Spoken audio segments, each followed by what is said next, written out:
Everyone, I hope आप सभी बहुत अच्छे होंगे, आपकी स्टडी अच्छी चल रही होगी।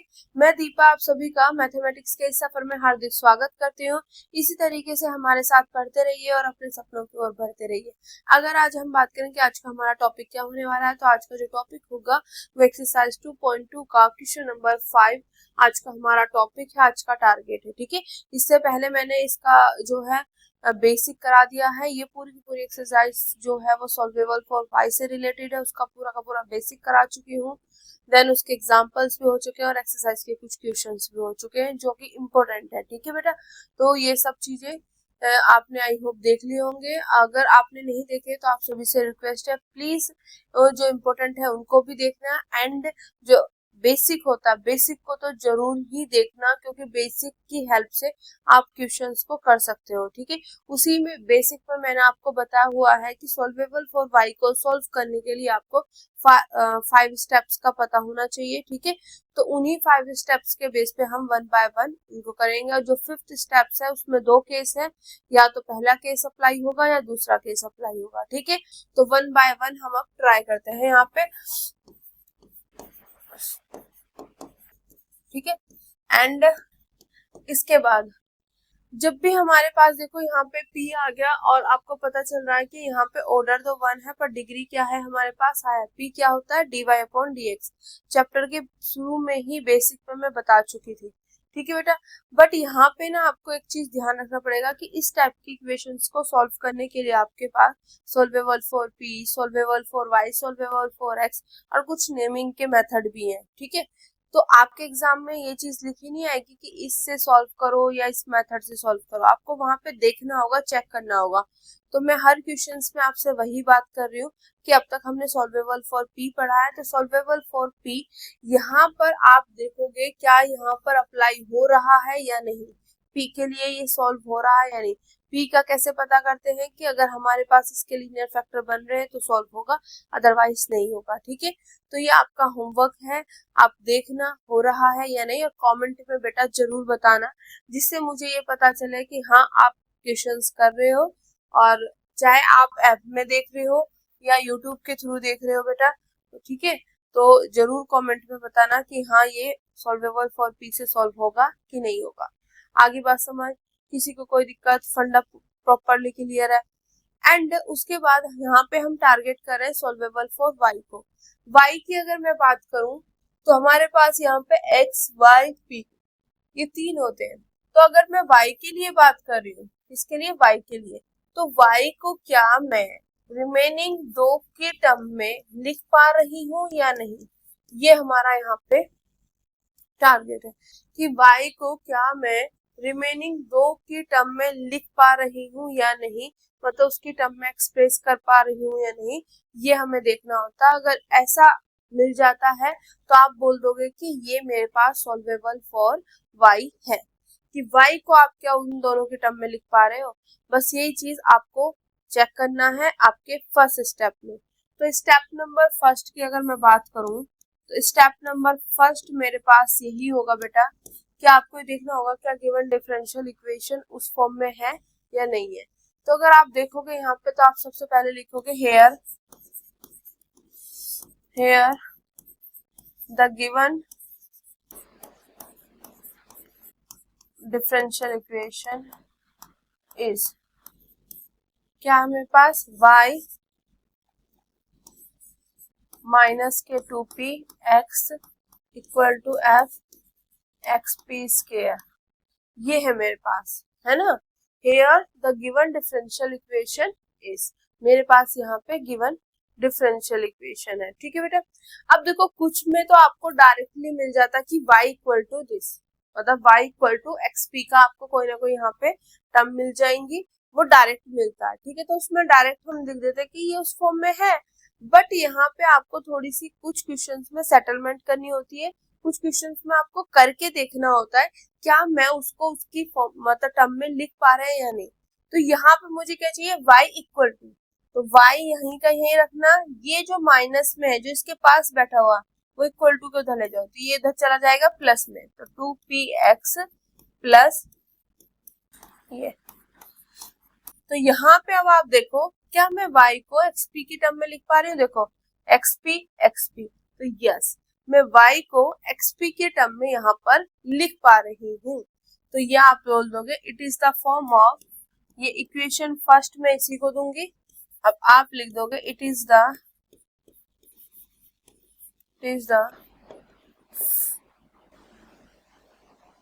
Form of y equal to this.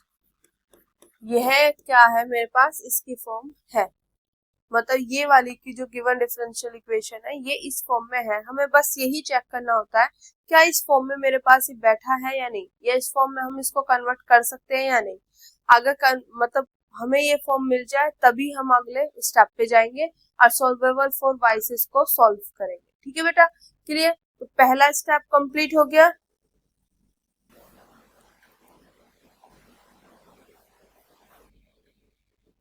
अब स्टेप नंबर सेकंड। अब जैसे ही आप y को xp के टर्म में लिख पा रहे हो तो अब आपका टारगेट यहाँ पे होगा कि आप उस इक्वेशन को क्या करो, डिफरेंशिएट करो विद रेस्पेक्ट टू x। क्या करो, सेकंड उसमें डिफरेंशिएशन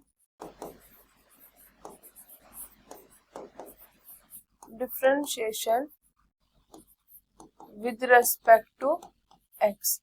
x के रेस्पेक्ट में क्या करना है आपको, डिफरेंशिएशन करनी है। ये आपका स्टेप नंबर 2 होगा। ठीक है बेटा, step number 2। Step number first ये चेक करना क्या मैं y को xp की टर्म में लिख पा रही हूँ। स्टेप नंबर 2 इसी का आपने डिफरेंशिएशन करना है ना, विद रेस्पेक्ट टू x। तो y का क्या हो जाएगा बेटा, dy upon dx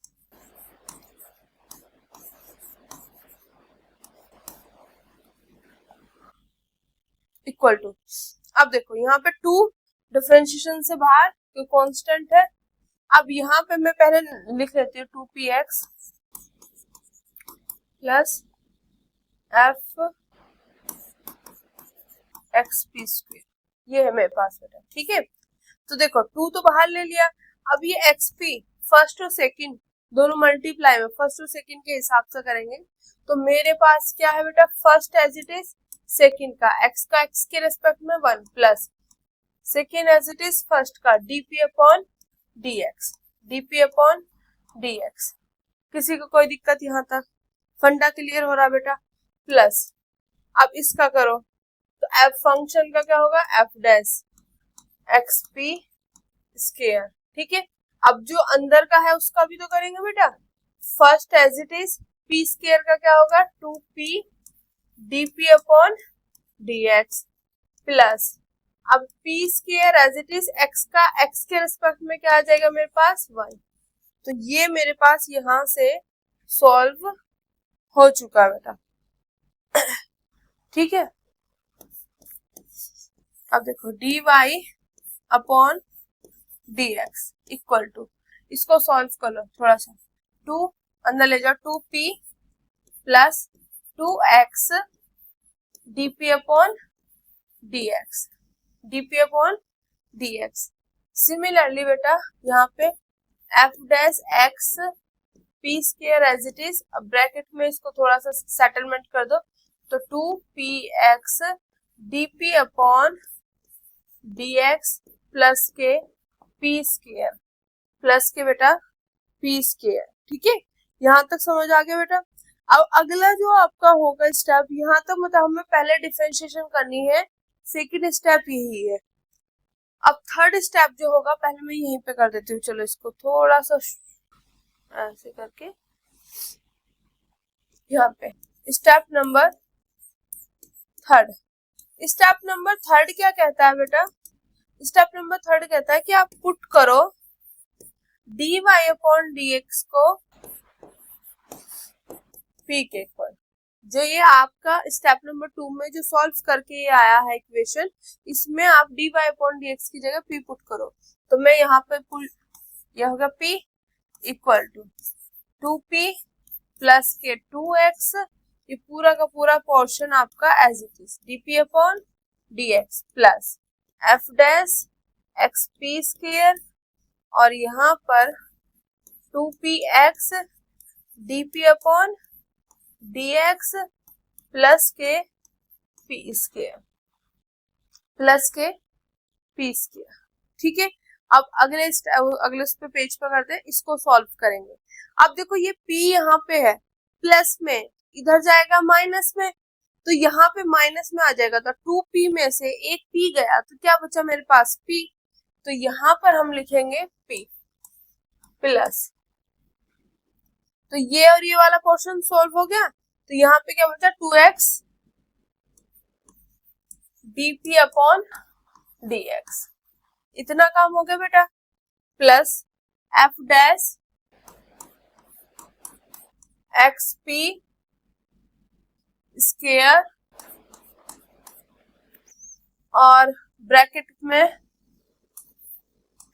2px dp upon dx plus के p स्क्वायर इक्वल टू, अब देखो ये p इधर क्या था प्लस में, इधर चला गया माइनस में, तो उधर क्या बच गया बेटा 0, क्योंकि एक ही पर बैठा हुआ था वो इधर आ गया तो हो गया। ठीक है बेटा, क्लियर हो गया। अब यहाँ पे अगर आप देखोगे तो ये मैंने पुट कर दिया ना, अब इसको थोड़ा सा सिंप्लीफाई कर लो, फिर स्टेप नंबर 4 में इसका सॉल्यूशन निकालेंगे।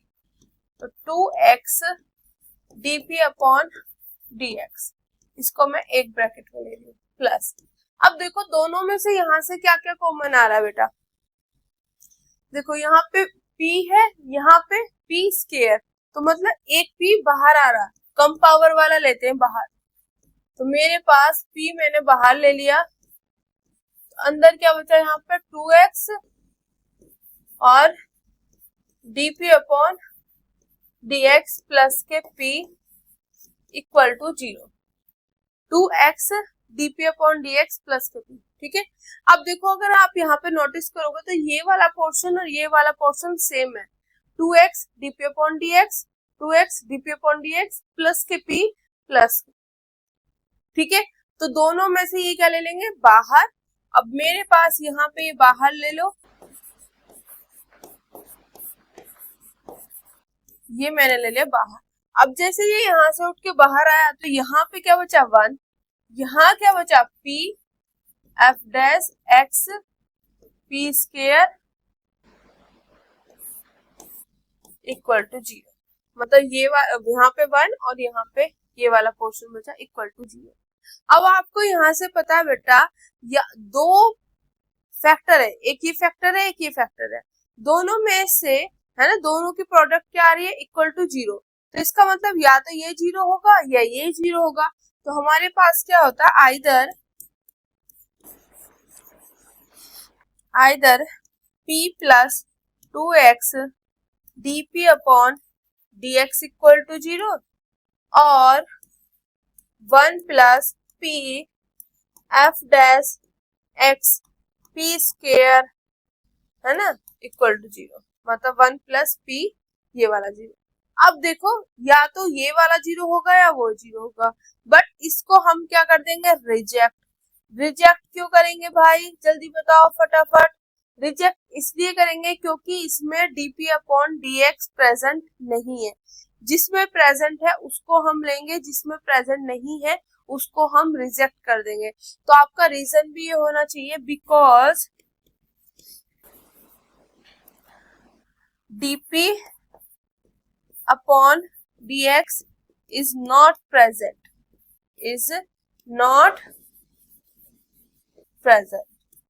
यहाँ पे dp अपॉन dx जो है वो मेरे पास क्या है बेटा प्रेजेंट नहीं है, जिसकी वजह से मैं इसको रिजेक्ट करूंगी, मतलब ये 0 नहीं होगा, मेरे लिए यही 0 होगा। ठीक है, और रिजेक्ट क्यों करते हैं हम dp अपॉन dx, क्यों भाई जब हमारे पास ये डिफरेंशियल इक्वेशन दे रखी इसका सॉल्यूशन हम निकाल रहे, तो यहाँ पे डिफरेंशियल इक्वेशन का ऑर्डर क्या है 1, तो इसका मतलब मेरे पास इसके सॉल्यूशन में एक आर्बिट्ररी कांस्टेंट की एंट्री होगी, तो आर्बिट्ररी कांस्टेंट की एंट्री हमें यहाँ से नहीं मिलेगी, हमें यहाँ से मिलेगी dp अपॉन dx है ना, यहाँ से मिलेगी और यहाँ से हम p की वैल्यू निकालेंगे।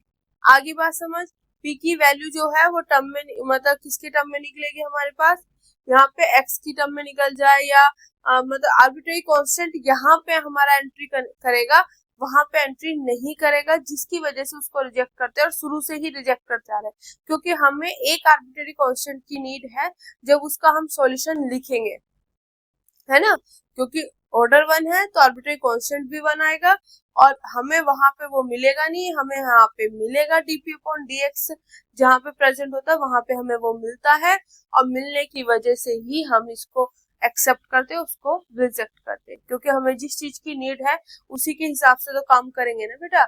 उससे नहीं मिल रहा वो चीज जो हमें चाहिए, इससे हमें मिल पा रहा है, तो इसलिए हम इसको लेके चलेंगे, ठीक है बेटा। तो यहाँ पे हमने p + 2x dp/dx = 0, ये हम यहाँ पे लेंगे। इसको दे दिया मैंने इक्वेशन नंबर 2।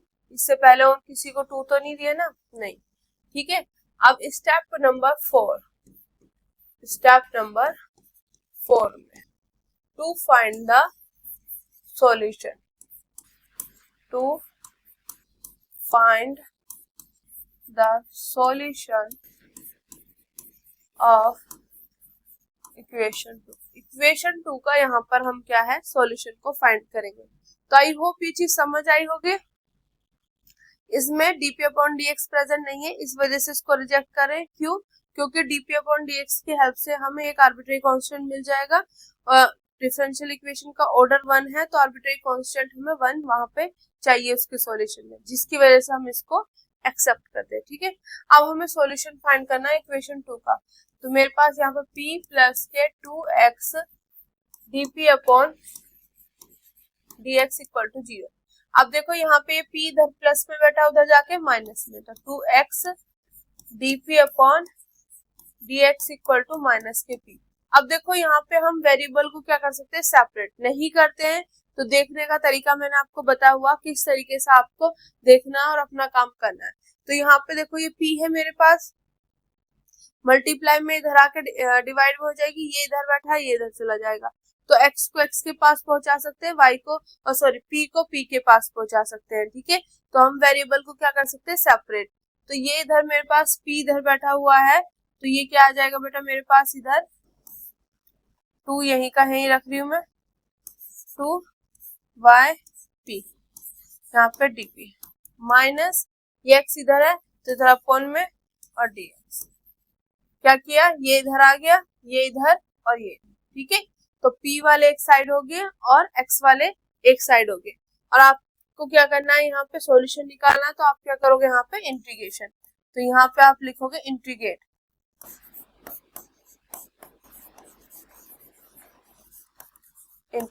इंटीग्रेशन करोगे तो 2 इंटीग्रेशन से बाहर और 1/p का क्या हो जाएगा, log p। यहाँ पे मेरे पास माइनस बाहर और 1/x का log x, माइनस बाहर 1/x का log x प्लस, यहाँ पे मैं ले लूंगी आर्बिट्रेरी कांस्टेंट की एंट्री करानी है तो log c। क्यों? देखो आर्बिट्रेरी कांस्टेंट लिखना होता है इंटीग्रेशन में, तो यहाँ पे मैंने c लिख लिया, तो यहाँ पे मेरे पास log है, यहाँ भी log है, यहाँ भी log है, और यहाँ पे इसी वजह से हम log लेंगे, ठीक है। यहाँ 2 जगह log है ना, तो इस वजह से वहां पे ले रहे हैं। और ये चीजें मैंने आपको इतने सारे क्वेश्चंस पूरा चैप्टर मतलब अच्छे से बेसिक शुरू से करा रही हूँ, तो आपको ये चीज फंडा समझ आ गया होगा। जो भी बच्चा शुरू से देख रहा होगा उसको एक क्लियर है कि किस तरीके से हमें लेना है, कैसे करना है, ठीक है बेटा। अब देखो जो आगे होता है हमारे पास, यहाँ पे जब भी log के इधर पीछे जाता है तो पावर में चला जाता है, तो log p square equal to, जब हमारे पास log ऐसे देखो यहाँ प्लस है यहाँ माइनस है, तो माइनस में जब बैठा होता है तो हमारे पास डिवीजन वाला आता है, ठीक है। तो यहाँ पे log जो प्लस वाला होता है वो ऊपर होता है, माइनस वाला बेटा नीचे चला जाता है। log m/n equal to log m minus के log n। अब यहाँ से मेरे पास क्या आ गया, p square equal to c/x, तो p की वैल्यू मेरे पास क्या आ गई, स्क्वायर रूट c/x। यहाँ से ये p की वैल्यू निकल गई। अब जैसे आप सॉल्व कर रहे थे, यहाँ पे स्टेप नंबर 4 में आपने सॉल्यूशन निकाला, सॉल्यूशन निकालते समय आपको यहाँ पे p की वैल्यू निकल के आ गई। अगर बाय चांस p की वैल्यू नहीं निकलती है, हम p को एलिमिनेट नहीं कर पाते हैं, है ना, तो वहां पे भी उसका भी मैंने आपको फंडा बताया हुआ है किस तरीके से करना, क्योंकि स्टेप नंबर 5 में 2 केस आते हैं। पी को एलिमिनेट कर पा रहे हो तो जैसे अब मैं कराऊंगी वो है, अगर पी को एलिमिनेट नहीं कर पा रहे हो तो वो मैंने काफी सारे क्वेश्चंस करा दिए, उस तरीके से हमें करना है। ठीक है, तो अब इसको इक्वेशन नंबर 3 का नाम मैं दे रही हूँ। ठीक है, this is the equation number 3। अब आपका जो स्टेप नंबर 5 होगा, कौन सा बेटा, स्टेप नंबर 5। स्टेप नंबर 5 में आप क्या करोगे कि जो मेरे पास जब y को xp के टर्म में लिखा था स्टेप क्वेश्चन नंबर फर्स्ट में y इक्वल टू 2px, और ये equation number first and third की हेल्प से आप क्या करोगे, p को एलिमिनेट करोगे, क्योंकि p की वैल्यू निकल के आ चुकी है, इस वजह से हम एलिमिनेट करेंगे। p की वैल्यू निकल के नहीं आती तो हम एलिमिनेट नहीं कर सकते, तब हमारे पास सेकंड केस यूज होता। तो यहाँ पे फर्स्ट केस यूज हो रहा है, तो we can eliminate the value of p with the help of